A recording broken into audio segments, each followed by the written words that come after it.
आपका आशय शायद परवेज मुशर्रफ, पाकिस्तान के पूर्व राष्ट्रपति।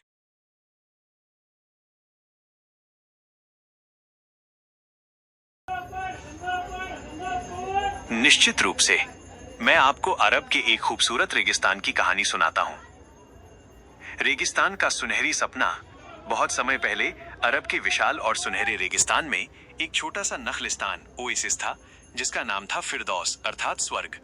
फिरदौस रेत के अथाह सागर के बीच एक चमकता हुआ हरा पन्ना था। इस नखलिस्तान के पास ही एक अनुभवी बंजारा बेडुइन रहता था, जिसका नाम था सलीम।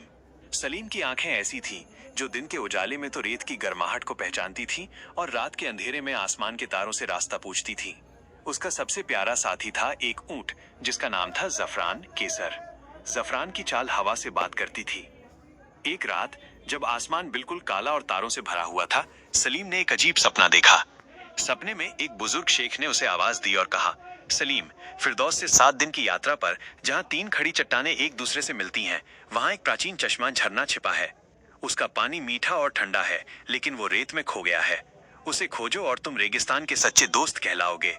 सलीम जानता था कि वो जगह बहुत दूर खाली चौथाई रब अल खाली नामक भयानक रेगिस्तान के किनारे थी, जहां कोई नहीं जाता था। फिर भी सुबह होते ही उसने अपना मश्क, पानी का बैग भरा, खजूर बांधे और जफरान पर सवार होकर अनजानी राह पर निकल पड़ा।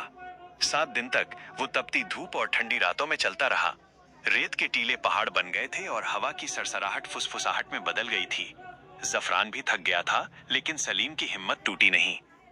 8वें दिन ठीक वहां जहां सपने में बताई गई 3 खड़ी चट्टानें एक दूसरे को छू रही थी, सलीम रुक गया।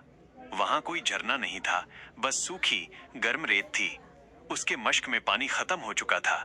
वो निराश होकर जमीन पर बैठ गया। तभी उसकी नजर एक पुरानी आधी दबी हुई पत्थर की पटिया पर पड़ी। उसने अपनी आखिरी ताकत झोंक दी और रेत हटाई। पटिया के नीचे एक छोटा सा कुआं था।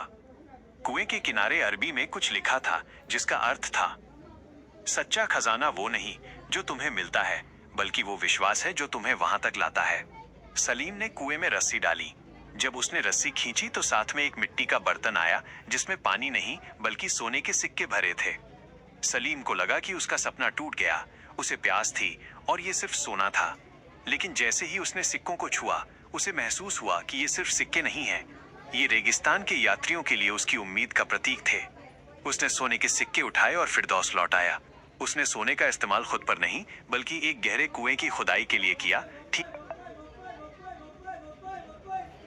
उसी जगह पर जहां उसने 3 चट्टानें देखी थीं। पानी मिल गया। उस दिन से वो जगह यात्रियों के लिए एक नई शरण स्थली बन गई, जिसका नाम अमल आशा रखा गया। सलीम अब सिर्फ एक बंजारा नहीं रहा, वो रेगिस्तान का रक्षक बन गया। उसने सीख लिया था कि सबसे बड़ा खजाना सोने में नहीं बल्कि दूसरों के लिए कुछ करने की नीयत और सच्ची लगन में छिपा होता है। क्या आप अरब की शूरवीरों या राजकुमारों की कोई और कहानी सुनना चाहेंगे?